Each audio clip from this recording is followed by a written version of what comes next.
Hello, everyone, and welcome to another Joe and Cat Chats. Oh my goodness.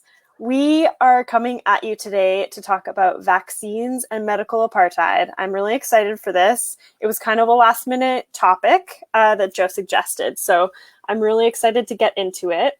And I just want to start off by saying I apologize for our missing a week last week because I was sick with the flu. Thankfully, it's not COVID. I got tested twice, so thankfully that is not a thing. But I'm on the mend and feeling a lot better today. How are you, Joe? I'm on fire, and everything's looking steamy right now. It's looking lovely. It's good to see that my sister's back on the mend, back to being. I mean, right now you're at 112%, but I expect you to be 138.7% by the time this show is over, because that's what we do here on the legendary and now historic Joe and Cat Chats. We're getting a lot of buzz. We're getting a lot of feedback. We're getting, as Bob Marley once said, positive vibrations. We're getting a lot of that. Yes. Each and every time. And many of you are like, well, Joe, what are you wearing around your neck? What is that? Is it cold in your apartment? Is it cold in Carrboro, North Carolina? This is a keffiyeh. It is a Palestinian scarf. It's typically worn around the head, sometimes worn around the neck. This black and white checkered pattern is worn to show Palestinian solidarity. I am wearing this today specifically for this show because I want to make sure to continually raise awareness for our Palestinian brothers and sisters. Because again, the whole ethos of this show is to not only give everybody the socio-political and socio-economic education and information that everybody wants, needs, and desires, but it's also to make sure that we stand with marginalized people and marginalized communities around the world. Whether it's First Nations communities in Nova Scotia or the Wet'suwet'en in British Columbia, whether it's indigenous people in Central and South America, whether it's African brothers and sisters, whether it's the Rohingya in Myanmar, whether it's the Uyghurs in China, or whether it's our Palestinian brothers and sisters that are going through hell right now. So This is my way of, whether it's last 2 weeks ago, I had a rubber duck talking about the rubber duck revolution in Thailand. They're still fighting for freedom. Whether it's our Indian brothers and sisters in India with 250 million people going on strike, fighting against Narendra Modi and their prime minister and their neoliberal government. Yeah. Again, this is my way of showing solidarity to all Palestinian brothers and sisters. Please do stand strong, continue the fight for freedom. Yeah, absolutely. I second everything you just said and absolutely stand with you and stand with our brothers and sisters all over the world, because we've said it time and time again, this struggle that's happening around the world right now is universal in the sense that we're all going through it. We all need to stand together. And there are many people going through hell right now, and it is something we need to really understand and fight for. The 4 fights: the freedom, equality. I don't remember the other 2. Humanity, freedom, equality, and survival. And survival, exactly. Humanity, freedom, equality, and survival. Those are the 4 fights, Kat. Those are the 4 fights. And those fights aren't going anywhere. No. They're not going anywhere. Yeah, and we're in it with everyone, despite all of our having to stay at home and do whatever we need to do to protect ourselves from the pandemic as well. Exactly. So, Kat, as you so eloquently said earlier, this is a rather timely episode. We decided to switch up the game plan. We decided to use a football phrase, call an audible at the line of scrimmage, because we decided to change the play. We didn't we said, you know what, the vocabulary of politics part 2 is good, but we could do that some other time. Yeah. We have a bunch of countries around the world that have decided to start vaccinating their populations and their people. The first person that got vaccinated was an 87-year-old woman in my country of birth, in the country that I have citizenship in, England. A African-American nurse in New York City was recently vaccinated, I think as early as today, if I'm not mistaken. So vaccines are becoming part of not only Canadian society, and also United States society, but global society, because we are in a global pandemic, which actually sounds kind of redundant when we start defining terminologies we like to do on the Joe and Cat Chat series. But again, what we wanted to talk about today was vaccines. We wanted to talk about vaccines and medical apartheid. Medical apartheid is it's a situation that needs to be addressed. It needs to be dealt with. So we want to make sure that we come with factual facts, factual information to educate you all on what vaccines are, what some of these terminologies are, like germ theory and viruses and bacteria. What does all that stuff mean? And why is there a distrust to medical care and getting vaccines? We're going to talk about all of that today over the next 54 minutes and some seconds. Perfect.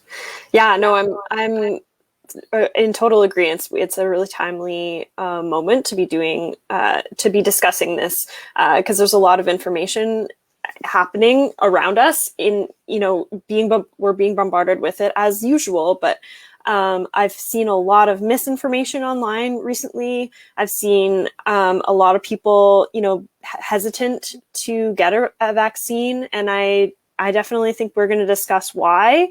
And I think it's an important thing because people need to know the history in order to make an informed decision on whether they are going to get it or not. And I guess, we'll leave it at that for now. But so Joe, what is a vaccine? A vaccine is a biological preparation to make sure that you're immunized to a particular infectious disease. Now, we've had plenty of examples of vaccines in the past. We've had plenty of people who have administered vaccines and created vaccines. The history of vaccines goes over 1,000 years. Mm-hmm. When we look in Chinese society with dealing with vaccines for smallpox, we look at vaccines against polio. We look at your typical vaccines, the typical MMR vaccines that you typically get when you're a youngster, mumps, measles, and rubella. There's vaccines for chickenpox. So a vaccine is to prevent an infectious disease. And typically, the infectious disease that you typically have is a virus. Mm-hmm. And a virus it's these microscopic or submicroscopic infectious agents that replicate inside the cells of a living organism. Now, the living organisms in reference to this conversation are you and me and the other 8 billion people on Earth, because we're dealing about vaccinating human beings against the COVID-19 or the coronavirus. Key word in that word coronavirus is the word virus, because it is a virus. It's submicroscopic. The particles, while we're being told to wear a mask, the particles go in the air and they go everywhere. So, and these particles and these surfaces that we're being told to keep clean, in addition to keeping our hands clean, is to make sure that we don't pass on something called bacteria. Now, bacteria also has another word, it's just a fancy term for the word germs. And bacteria are microscopic organisms that are not able to be seen with the naked eye. Can't see them. It's like, if you're eating bread and some crumbs fall on your lap, it's like, you can see them. But if some germs are on your lap, you can't really see the germs because you need a microscope to see the germs. Mm-hmm. Now, I mentioned the word germs, and I mentioned all of the sicknesses that could happen as a result of germs and bacteria and viruses and needing to get vaccines. There's a common theory that you hear a lot in public health spheres called germ theory. Mm-hmm. And germ theory is basically the theory that germs or bacteria are the causes of illnesses or sickness. And it happens when bacteria enters your body, invades your body, and gets you sick. Yeah, totally. There's also germ theory denialism, which I found when I was looking up what germ theory was for this episode, which is a pseudoscientific belief that germs do not cause infectious disease and that germ theory disease is wrong. So please notice that it says a pseudoscientific belief, because all of the science that has been used to deny germ theory is actually debunked, and so it is not accurate. So but there is an online presence of this denial of germ theory, and so I think it's just important that we sort of mention these things, and I mean, people can do their own research. We all have the internet, and it's a great tool, but we do have to be aware of a lot of the misinformation out there. We absolutely do. And part of the reason why we there's a rush, not only just a rush, but an urgency, really is the word I want to use, not a rush, because a rush has sort of a negative connotation, but urgency to make sure that we deal with getting everybody immunized and vaccinated, is because there's a public health issue. We have a public health issue. And the common phrase that you're hearing a lot with respect to this public health issue is a pandemic, because we've referred to the COVID-19 pandemic. And the pandemic, the actual definition of the word pandemic, means a global spread of a disease. Global spread of a disease. So COVID-19, that is a pandemic. It's around the world. Now, that is different than an epidemic. An epidemic is a widespread distribution of a disease. So SARS, for example, SARS. And speaking of SARS, and I'm not talking about the SARS in Nigeria, the Special Police Force. No. Okay, I'm talking about the other respiratory illness. It was a South Asian respiratory illness. That was an epidemic. Why? Because it was limited to just Southeastern Asia. MERS, which was the Middle Eastern Respiratory Syndrome. That was a epidemic. Why? Because it was right around Middle East, Jordan, Lebanon, Syria, Egypt, Israel, right around that area. Ebola virus was an epidemic. Why? Because Ebola really was mostly sub-Saharan Africa. I mean, it really didn't get much farther north than Algeria, and it really didn't get into, let's say, Botswana, for example. It was kind of in the middle, an equatorial African illness or an epidemic. So there are obvious notable differences between an epidemic and a pandemic. Now, when we talk about an epidemic and a pandemic, both situations threaten this phenomena that we call public health. Excuse me. And public health is the science and the art of promoting health information and health behaviors and health in the community. So, for example, having higher WASH standards. WASH meaning water and sanitation and health, having good sanitation, having proper health education. So it's all of that. When we talk about public health with respects to epidemics and pandemics, all of this plays a role into everything we're discussing this evening. Yeah, absolutely. I totally agree. And yeah, that's a really important distinction to make. And I did not know that WASH had been made into an acronym. Can you repeat that? Water and sanitation and health. WASH. That is genius. WASH. You see WASH mentioned in a lot of with respect to humanitarian work, especially in under, I don't want to use the term third world countries. I'm going to use the more politically correct term, developing nations rather than undeveloped nations, developing nations. You hear about WASH. So that's where that acronym comes from. It's an acronym. It's an acronym. That's an acronym it's coming from. Now we have a question in the chat. We have Rian Razmataz saying, went from virus to bacteria there. Kind of confusing. We worried about bacteria regarding COVID. Does washing our hands surfaces deal with bacteria and not the virus? That's an interesting question. That's an interesting question because from everything that we've been told, washing our hands reduces the amount of bacteria that's on our skin, which ultimately reduces the amount of bacteria that affects surfaces that we touch. And so from all of the public health public health information that we've received, reducing the amount of bacteria on our hands and on our surfaces reduces the amount of the virus that could be potentially spread. So that's why we've been told to wear a mask. That's why we wipe down all of our hard surfaces. It's to reduce and ultimately eliminate the amount of bacteria that's on surfaces that could eventually infiltrate our bodies and become germs and then mutate into something more serious and more harmful, thus a virus. A virus, yeah, exactly. Yeah, and just as an interesting thing that I learned is sort of at the start of the pandemic is when you're washing your hands, there's a reason why it's recommended for you to be soapy on your hands for 20 seconds. It's because the soap actually has little air particles that collects all of the bacteria and stuff. And so if you're washing for 20 seconds, it has more of an opportunity to create all those little bubbles that pull the bacterium off of your hands, and then it washes down the sink when you rinse the soap off. So I don't know. I just thought that was like an interesting little thing that I hadn't really thought about before, but it's just interesting. So I'm like counting now when I wash my hands. I'm like, there's a reason there's 20 seconds. There's a reason. There's another, and this is years ago. I used to do disaster restoration work, and there's one of the training classes that I did for the disaster restoration work I used to do, gosh, half a lifetime ago. There's a concept or a phenomenon called the rules of clean. The rules of clean. If anybody has ever done any fire damage mitigation or water damage mitigation, you'll understand what I'm going to bring up next. And this is completely not as part of the notes. This wasn't discussed. No. Okay.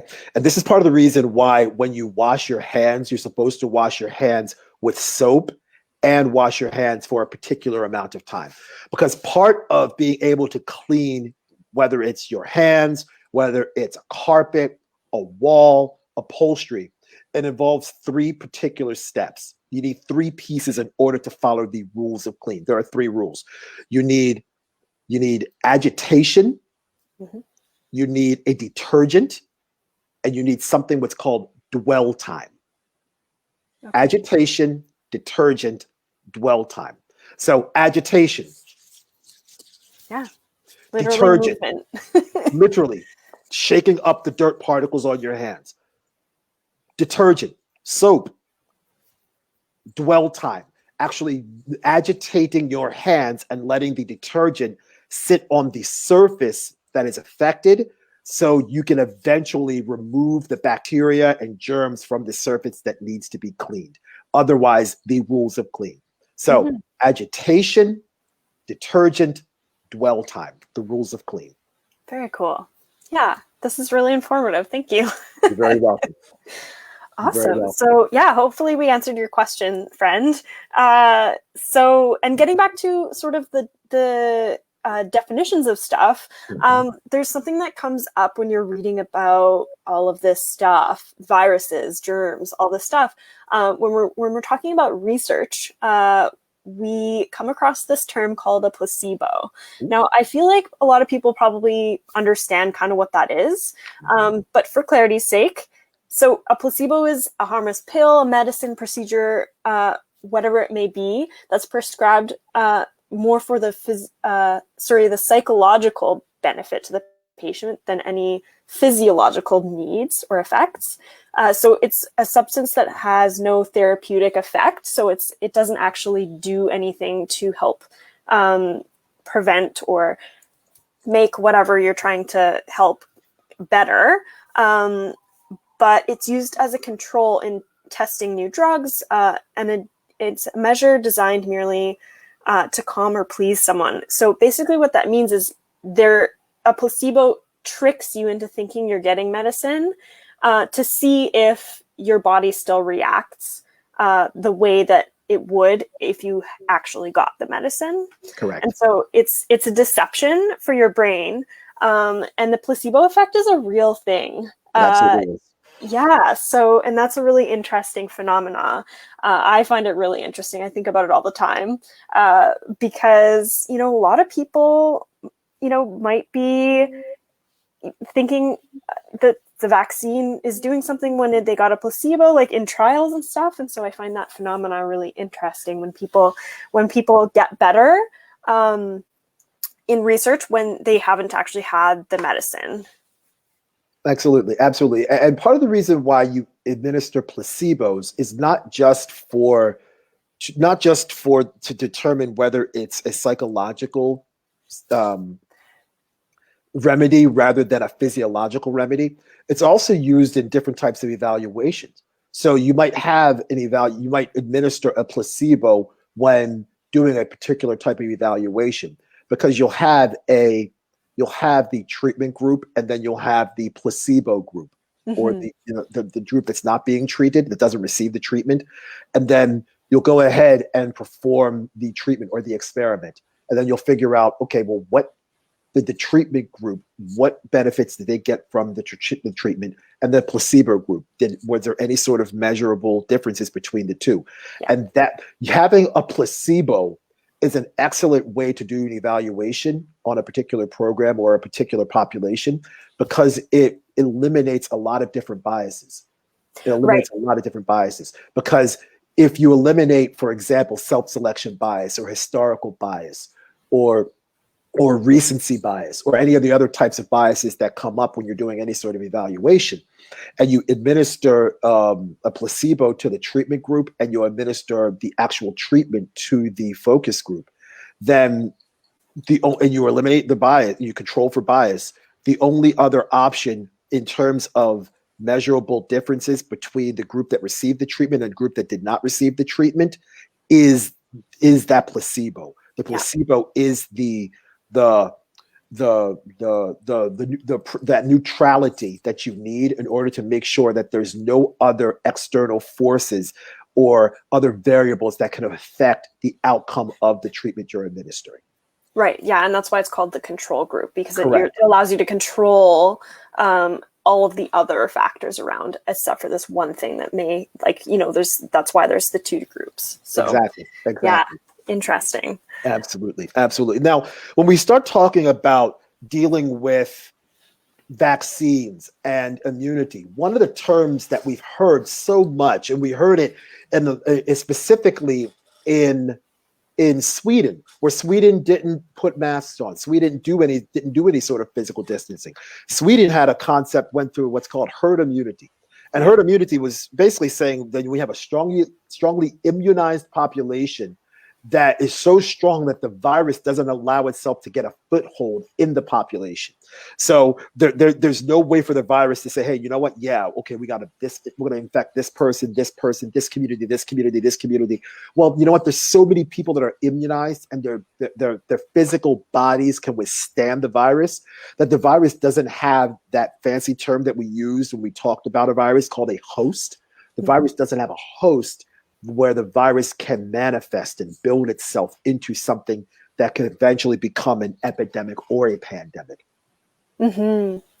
Yeah, this is actually a really interesting term to be talking about too, because it is sort of in a lot of people's rhetoric, or I've seen it a lot online as herd immunity, and that's kind of how vaccines work.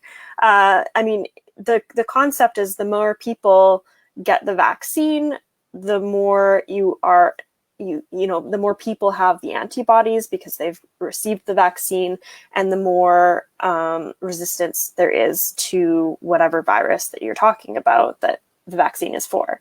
And herd immunity is also used as far as like, if you get the common cold, if you get it, you're not going to get it again. So the more people that get the common cold, the more immune you are, and et cetera, et cetera. So it can be used either to talk about vaccines, or it can be used to talk about the actual virus itself. Correct. And if it's the common cold, it's probably not going to hurt you all that much. But when we're talking about a thing like COVID-19, there's a reason why this is created a global pandemic.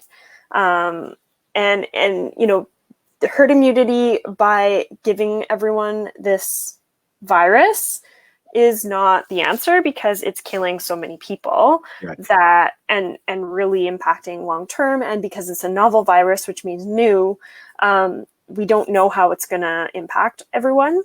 Correct. So there's a lot of I guess Sweden is a good example, because they went for the herd immunity concept of, we're just not going to do anything. If people get the virus, they get it, and we'll just whatever. Herd immunity will come eventually.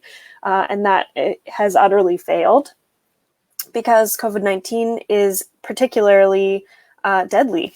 And that's just the way it is. It's also new. Like I said before, it's causing issues that we don't know about because it is new. Correct.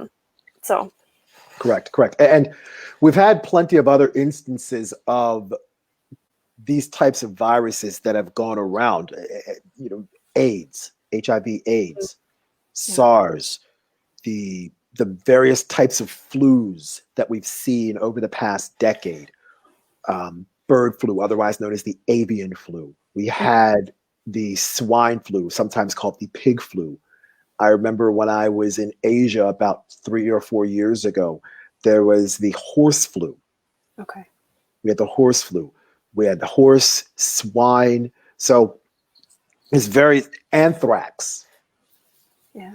Is another one. So when you have these sorts of viruses, there has to be a certain amount of not only clear communication with how you're going to deal with administering public health objectives, but it's making sure that we don't scare people and having the other pandemic that we're seeing prevalently now is fear, the pandemic of fear, because people are afraid to go outside. People are afraid to hug people. People are afraid to go to work in an office building.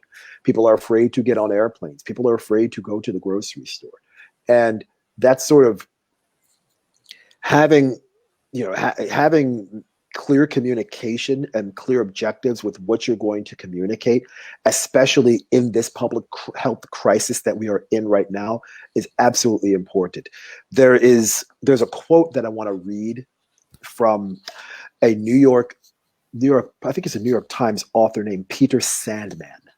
And he talks about crisis communication, where he says, the holy grail of crisis communicators is to get people to take precautions without frightening them.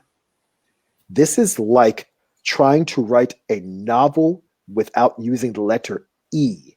It may be possible, but certainly a handicap.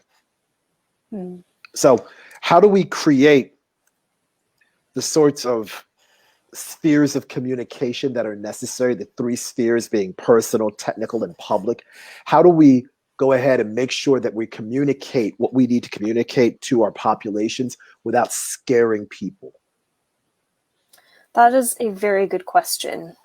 And I'm not sure if I can answer it, even though I've also done disaster work for a long time. That's a really tricky one. And I think that this pandemic with COVID-19 is really demonstrating that our leaders don't know how to do that, because it's all new to everyone. And I mean, no matter what our leaders do, I mean, some leaders are better than others. We all know that. It's never good enough. And it's a really fine line to be able to communicate this stuff, because a lot of people, particularly in North America, Canada, and the US in particular, nobody agrees on everything. No. I mean, there's some things I think we can do, but there's no, I mean, for everything that we've heard about the previous presidential administration, not the Trump administration, but the Obama administration, there was a quote unquote playbook to how to deal with pandemics. But I don't think there's I don't think you can't write a playbook for this, because this has never really happened on this scale. But there's some methods I think everybody can adopt. First of all, practices. That's some best practices. I think one of the things we could do is beware of early risk assessments.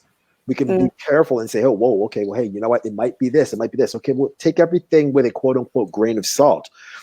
Understand the needs of different stakeholders. Who's going to be affected here? Who are the most vulnerable? Or as the Bible says, who are the least of thee? Who do we need to take care of the most? Who are most likely going to be adversely affected as a result of what we say and the behaviors that we exhibit over the next forthcoming weeks or months as we deal with this pandemic? We have to take into account other people's emotions and fears. People are naturally going to be scared. Like, oh, you know what? Shit. Vaccines? What the hell? I don't know if I want to deal with all of this. We have to expect some sort of resistance to what people are going to say. There's going to be resistance to public messaging. There's going to be resistance to this type of crisis communication. Expect that. Expect resistance, because not everyone is going to agree with everything, and everybody is not the same. But at the same time, you can't treat everybody the same, but you can treat everybody fairly. There is that. Yeah. You know, we have to make sure that we build relationships with everybody, not just before the crisis, before the pandemic happens, but you build relationships during the crisis. You build relationships after this situation is done. Because I said this on my Instagram story the other day, everybody's either going through a storm, just gotten through the storm, or waiting for the next storm to arrive. This is no different than dealing with this pandemic we're in right now. We have to make sure that we build strong relationships for pre, post, and during. And in addition to all of that, when we're dealing with this crisis, and I'm going to pick up my pen because I dropped it, in addition to dealing with this crisis, we have to be proactive rather than reactive. The countries that have done the best, Australia, New Zealand, China, they've been proactive. The countries that have done a shit job with dealing with this pandemic, United States, Brazil, okay, they've been reactive. It's, let's not shut down. Let's kind of keep it open, kind of keep it closed. Let's not offer any stimulus or any sort of financial assistance to our people. Let's shut down every business. It goes both ways. You have to be proactive rather than reactive. There's an old adage, a stitch in time saves 9. Be proactive. Yeah, absolutely. Yeah, I totally agree with you. And I think that is really like the point we're making today in general too, which is what we're going to kind of talk about next, I think is sort of in relation to the stuff we've talked about before, the Black community.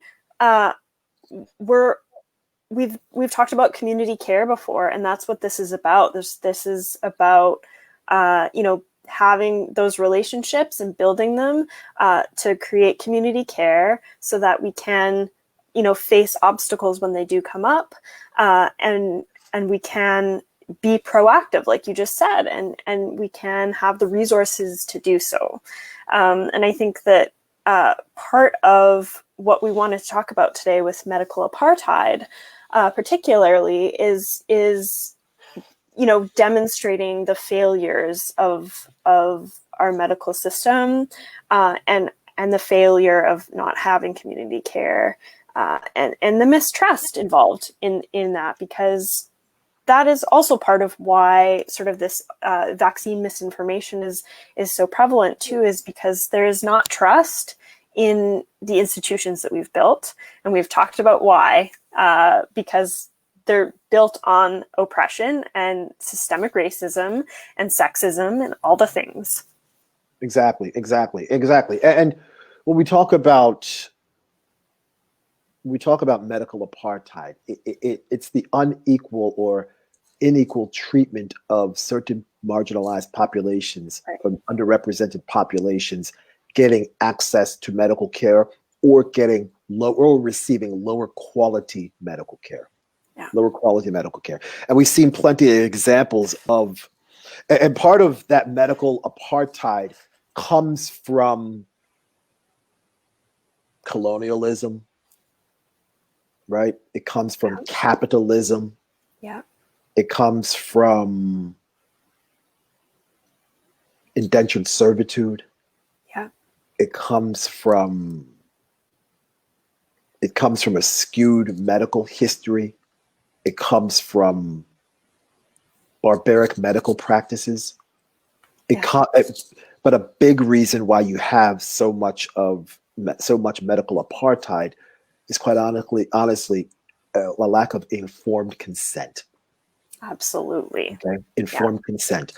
And we're going to talk about what informed consent is. Informed consent is making sure that the patient understands all of the risks and everything that is happening to the patient.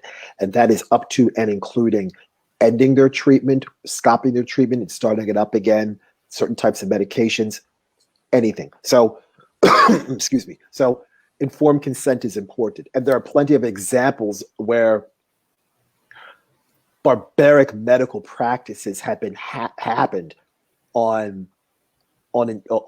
various groups of people without informed consent. Yeah, absolutely. Particularly vulnerable groups of people, racialized groups of people, and so I think we can talk about one of the most famous examples, which is the Tuskegee study. This happened, let's see. Okay, so the experiment started in 1932. It went until 1972, where almost 400 Black men with syphilis were studied. They were either infected or got infected during this experiment. And they were not given consent, or they did not provide consent to be studied for this. They were provided basic things like, meals every once in a while. They were basically bribed into participating. They were not told what they had, which was syphilis. And they had, the cure for syphilis, which is penicillin, was widely available, discovered and widely available in 1947, and this went on until 1972. These men were not given the cure, and they continued to study these men without consent long after penicillin was widely available. This study is sort of the foundation of particularly the American experience of Black folks, like just vast mistrust of the medical system. It's a huge issue, and it has also created this particular type of effect called the Tuskegee Effect, where Black people, like I said, Black people have a mistrust of getting medical information, especially when the caregiver is a white person. Because look at what happened with the 400 Tuskegee Airmen. Why should we trust a white doctor to make sure that we're getting the medication and the health care that we need? Why should we trust that? Y'all didn't give us the penicillin that we were supposed to have 40 years ago and killed a whole bunch of Black people in the process. So the Tuskegee Effect is a real phenomenon, and it exists to this day. It exists to this day because there is a general mistrust of white medical professionals or white caregivers administering care to Black people. And now you add that to the COVID-19 pandemic, which has dramatically affected Black people and people of color more than white people. And then you mix in the health inequities that we've discussed in the prior healthcare episodes. And then you mix in a healthy fear of not wanting to get a vaccine. This is dangerous. Yeah, absolutely. The disproportionate impacts of, poor health in all of the senses of that word are prolific in Black communities, and there is a reason for that. We've talked about it before. Environmental factors are one. Mistrust of medical, the Tuskegee Effect, mistrust of medical people. And one thing that just, I don't know, I guess became clear when I was looking into some of the information for this episode, one of which you actually sent me, which we'll post in the show notes. It was just a really brief timeline of vaccines, which I found really interesting because it was like, so did I. It was like just little paragraphs of how vaccines got developed over time. But one thing that became really clear when I was looking at that website, which is very user-friendly and great, but it was just that the history of medical development, I guess, is very Eurocentric. It was all of it came from Europe or the United States of America. Correct.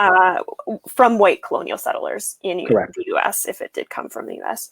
And so I think that is really telling. And I mean, I don't know if I'd really truly trust the system either. It's difficult. I mean, we've talked about it ad nauseum before. The racism is embedded. It is systemic.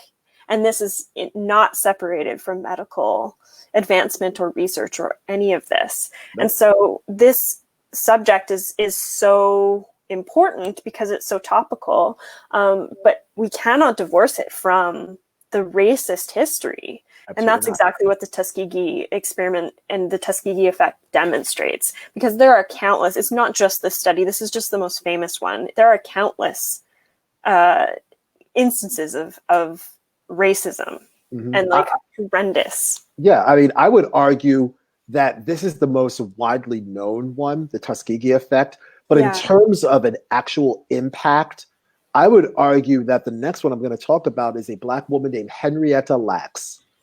Yeah. Now, Henrietta Lacks was had an aggressive form of cervical cancer, and she died at the age of 31 years old. This happened in none other than my hometown of Baltimore, Maryland, at one of the best hospitals in the world, Johns Hopkins Hospital on the east side of Baltimore.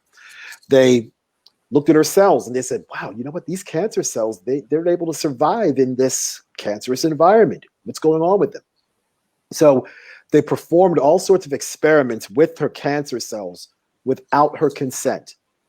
And then all sorts of vaccines and all sorts of treatments were able to be made as a result of their cells, which are called HeLa or HeLa cells. And her cells were basically the foundation of different types of biological research. Her family I don't think was compensated for any of the medical treatment or the cells being used without her consent. It's terrible. It's terrible. There's an entire genome called the HeLa line that I think a couple of pharmaceutical companies made as a result of her cells. So the Tuskegee experiment was horrific because of the insidiousness of and the graphic nature of what happened. It was the lack of, hey, there's medicine here, but you didn't tell people. But in terms of the legacy of medical apartheid, Henrietta Lacks has a far more wider reaching history, because the HeLa cells are a foundation of immunization and virology and medical research, as opposed to just 400 Black men being infected with syphilis and not getting the treatment and seeing how they react. Her cells saved a whole lot of lives. With the Tuskegee experiment, 400 Black people died, and their descendants got an apology from Bill Clinton a bunch of years later. Yeah, yeah. Yeah, I mean, that's totally true. Yeah, I think that the legacy of Henrietta Lacks is far more insidious. I think that was a good word that you used, and so just deep, like far-reaching in the medical research and all around, because it's like those cells, like you say, like those cells are still being used. Like this is something that revolutionized cancer research, and correct. She was never she would never provide consent. Her family was not provided any compensation, and the impact or medical care or medical, yeah, exactly, or medical care. And what makes the Henrietta Lacks situation, I don't want to say worse, but what makes it equally as disturbing is if you go ahead and survey the best hospitals, not only in the United States, but in the world, the one name there's a couple of names you will consistently see at the top of the list or near the top of the list. You're going to see the Mayo Clinic just outside of Minneapolis, Minnesota. You're going to see Harvard General in Cambridge, Massachusetts. The other hospital you're going to see consistently at or near the top of the list, it's Johns Hopkins Hospital in Baltimore, Maryland. Their School of Public Health, this is right there on Monument Street, is the second best school of public health in the United States, right behind the Gilling School of Public Health, right around the corner from where I am in North Carolina. Hopkins should have done something about this a long time ago and compensated the family. And not only compensated the family, but said, hey, you know what? We fucked up. We did something wrong. We're never going to do this again. Mm-hmm. And we're not going to use Black bodies as a research, as a petri dish. Yeah, exactly. That's exactly what I was going to say too. It's like, had this happened to a white woman or a white family or a family that had any kind of, riches, like if they were in any way wealthy, it would not have played out the same way. And that is why this is such a good example to bring up for this episode, because this is literally demonstrating the systemic and devaluation of Black bodies, and that's point blank. Yeah, Kat, I would even take it a step further, and I agree with what you said, but I don't necessarily think that this is necessarily about if this was a white family that had any sort of wealth. I would take it even a step further. If it was a white family, regardless of wealth, this probably would not have happened. Right. Because I don't necessarily see any sort of evidence of any white women's bodies being used for experiments. But there's plenty of examples of Black women's bodies being used as experiments. A perfect example is the father of modern gynecology, a gentleman named J. Marion Sims. And J. Marion Sims, again, was a gynecologist in the mid 1850, 1860s. And what he was doing was he was performing experiments on enslaved women without anesthesia. I'm going to say that again, and I'm going to slow down, and I'm going to enunciate with intonation, phonation, accuracy, and pitch to make sure everybody heard what I just said. J. Marion Sims, a gynecologist, a white gynecologist, was performing experiments on enslaved African women, pregnant women, without anesthesia. It's disgusting. Think about how much pain you go through when you deliver a baby. And you do, and believe me, I was in the room when my ex-wife delivered our daughter Parker. Okay, and she had a spinal tap, and it still looked like it hurt. Yeah, and that was 10 years ago, and there was really good anesthesia 10 years ago, and it's really good now. Could you imagine delivering a baby in 1859, and this white guy says, you know what? No, it's okay. You don't need anesthesia.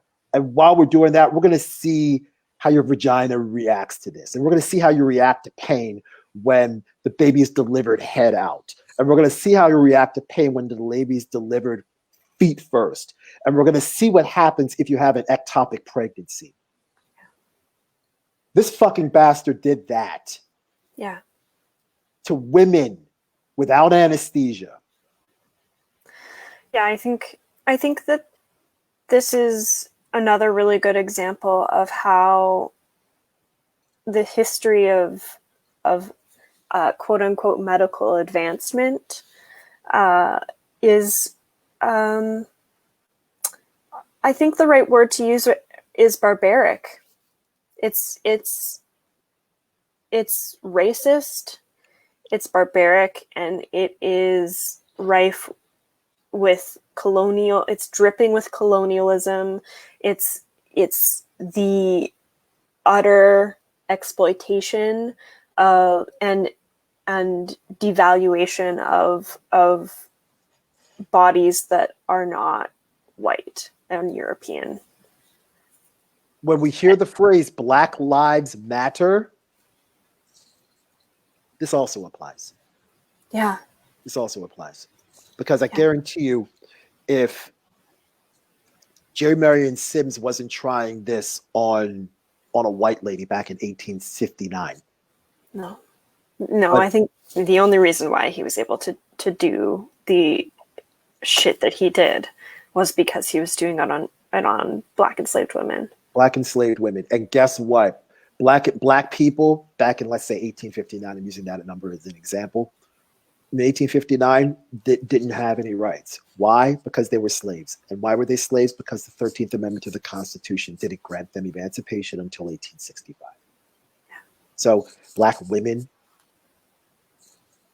this is going to sound rather vulgar and rather harsh, but I'm purposely using these words for not only for illustrative purposes, but educational purposes. Black women, with reference to J. Marion Sims and what he was doing with them, were no different than science experiments in biology class. They were no different than dissecting frogs in biology class in 9th or 10th grade. No different. But what he was doing was he was using live human beings to do this instead of the carcass of a frog.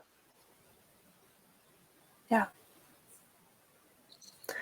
Yeah, the history of all this stuff is really upsetting when you look into it. And these are just, I mean, we just listed maybe 3 or 4 examples.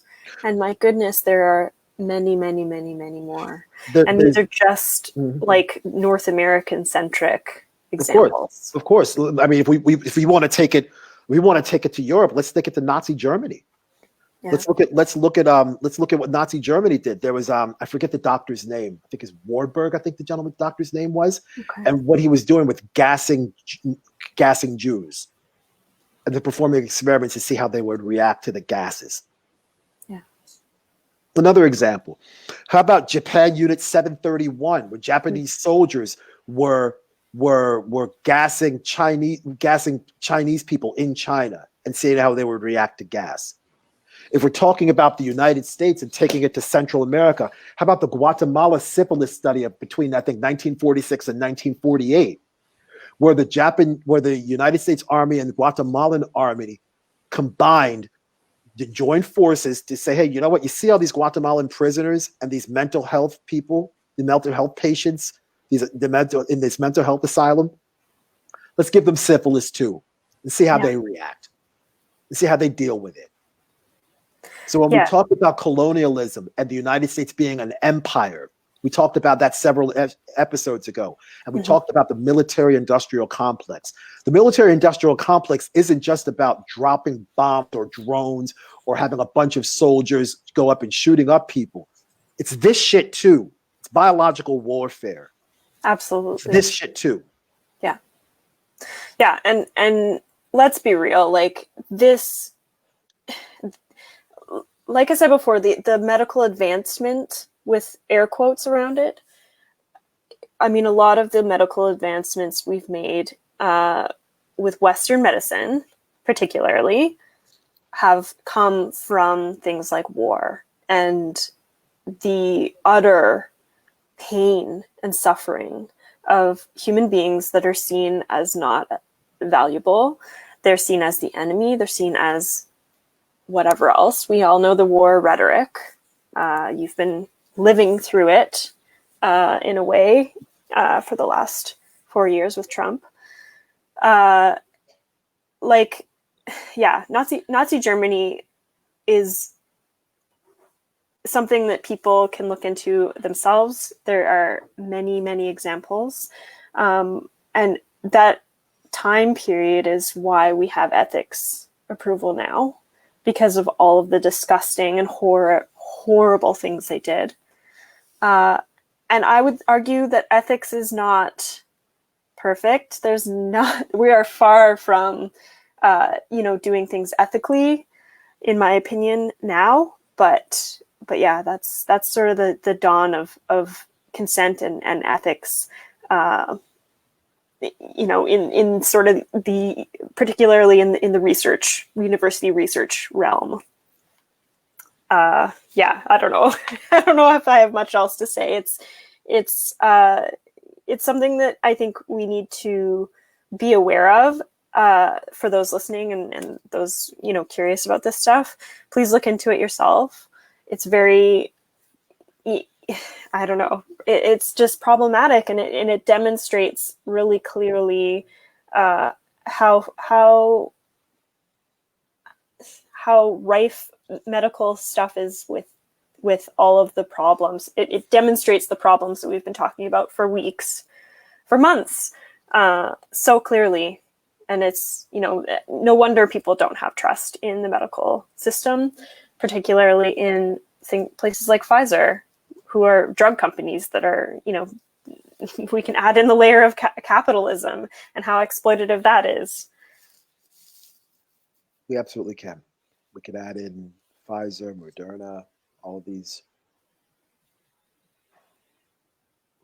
The pharmaceutical lobby and Yeah. the Oh, revolving door of pharmaceutical executives that end up working in the Food and Drug Administration or the United States Department of Agriculture, otherwise known as the USDA. And yeah. then when they leave public service, they go back to their cushy executive jobs after completely fleecing the government and making sure that the skids are greased for their organizations to continue to profit. Yeah. And this And is absolutely something that should be criminal, but yeah, it's happening in every industry. And the the drug industry is absolutely the worst one. It's the biggest, the pharmaceutical industry, I should say. yeah, yeah. And we have about 2.5, maybe 3 minutes left. The pharmaceutical industry Mm-hmm. is the main reason, and obviously insurance companies, but the pharmaceutical industry is the main reason why these United States does not have health care for every American. Agreed. Because there's the Democrats agree on this by about 90%. The Republicans are about 75 to 80%. They want Medicare for all. But there's a small group of people in both the House and the Senate that are highly paid off by the pharmaceutical industry, and the pharmaceutical industry and the healthcare system of the United States. It is not a healthcare system, it is a sick care system. It Mm. relies on sick people, it relies on customers. It Yeah, relies on, I'm going to say that again. The pharmaceutical industry relies on customers. It's no different than the prison industrial complex needing a supply of prisoners to keep that complex going. The absolutely. pharmaceutical industry needs a supply of people, not healthy people, sick people. So what Exactly. do? You get them just well enough so they're not completely healthy, but you get them sick enough frequently enough so they have a chemical dependency on medication and pills. Yeah. And it's a Yeah, fucking shame. absolutely. I mean, we could talk about this for another hour. Honestly, We could. it's yeah, and we probably should do One of these days it we in will. another episode. But I think, yeah, I think as a foundation, for me, it was really just important to highlight, a bit of the history and just help people understand a little bit better, like where all of this information is coming from when Absolutely. it comes to their decision that's upcoming, because there is a vaccination for COVID-19 that has been approved in both of our countries. Mhm. And that's going to be something that you're going to have to look into, you being everyone listening, including myself. I feel as though, you know, I have a lot more work to do to look into it and to decide whether, it's something that I want to get right away or not. And yeah, I mean, I think it's really important to know that the mistrust of these, institutions of this system is there for a reason, and I agree with those who mistrust it. Absolutely. But again, I think I am still going to encourage everyone to get the vaccination for COVID, because it is a novel virus, and there is lots of reasons why, it is safe. There's, I'll stop there because we're running out of time. Yeah, we are. We are. Kat, thank you for this. Thanks to everybody that watched today. We couldn't get to everybody's comments because there's just a lot of them. I'm trying to do better with responding to people's comments in the chats. Happy you're back on the mend. Good to be back with you again. This is Yes. the highlight, one of the highlights of my week. And hopefully this will be the highlight of somebody else's week once we put this up for everybody to see. Absolutely. Thank you so much, Joe. And Very thanks welcome. everyone for watching. I'm excited we're doing this live again. We're back. And we'll figure out what we're going to do next week. We'll come up with a cute topic, an informative topic, and we'll keep it smoking like we always do. Yes. Thank you again. Take care, everyone. All right. Word up. Peace.